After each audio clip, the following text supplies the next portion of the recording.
Donald Trump a-t-il commis une erreur en déclenchant une guerre commerciale avec la Chine? Trump espérait que sa menace d'augmentation des tarifs douaniers mondiaux inciterait les pays exportateurs à accepter les conditions commerciales américaines. Mais les projets de Trump en matière de droits de douane vont augmenter les prix et réduire la disponibilité des biens que les Américains désirent. Et ça empire. Au lieu d'affaiblir la Chine, l'adversaire de l'Amérique passe désormais à l'offensive diplomatique. La Chine a annoncé en mai qu'elle pourrait supprimer les droits de douane sur les exportations des 53 pays africains, avec lesquels elle entretient des relations diplomatiques. L'assouplissement tarifaire de la Chine pourrait être perçu comme un coup de maître diplomatique, dans le cadre de sa séduction à enjeux élevés envers le Sud global et de sa guerre économique avec l'Amérique. Leur conflit commercial est une compétition politique aussi, et il pourrait bientôt devenir une lutte de civilisation prédite depuis longtemps. Cela peut expliquer pourquoi les groupes de réflexion occidentaux ont rejoint l'attaque contre la Chine. Un nouveau rapport de l'Australien Institut Lowy retrace le glissement de la Chine, du statut de principal banquier bilatéral, à celui de principal collecteur de dettes du monde en développement.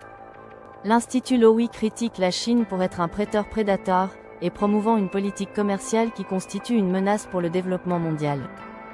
L'initiative chinoise, ceinture et route, n'est guère plus qu'une diplomatie du piège de la dette, ajoute le rapport. L'attaque contre la Chine est puissante et venimeuse, car les créanciers publics et privés du pays détiennent plus de 85 milliards de dollars de la dette extérieure de l'Afrique. L'Institut Lowy note que cette année, les remboursements de la dette due à la Chine par les pays en développement s'élèvent à 35 milliards de dollars. Les 75 pays les plus pauvres du monde doivent environ 22 milliards de dollars de ce total. Mais la Chine utilise ces médias pour riposter aux messages négatifs de l'Occident. La Chine veut faire savoir que les gouvernements africains doivent aux groupes financiers privés occidentaux 3 fois plus de dettes qu'à la Chine, tout en payant des taux d'intérêt 2 fois plus élevés. La Chine affirme également que sa stratégie commerciale privilégie la croissance à long terme plutôt que le remboursement de la dette. En conséquence, les coûts de service des prêts occidentaux aux pays africains sont plusieurs fois plus élevés que les options de financement proposées par la Chine.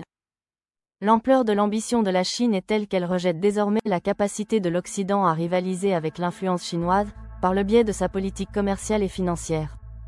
Selon les médias chinois, le système financier occidental ne peut plus répondre aux besoins d'un nombre croissant de pays en développement, laissant la voie libre à la superpuissance asiatique.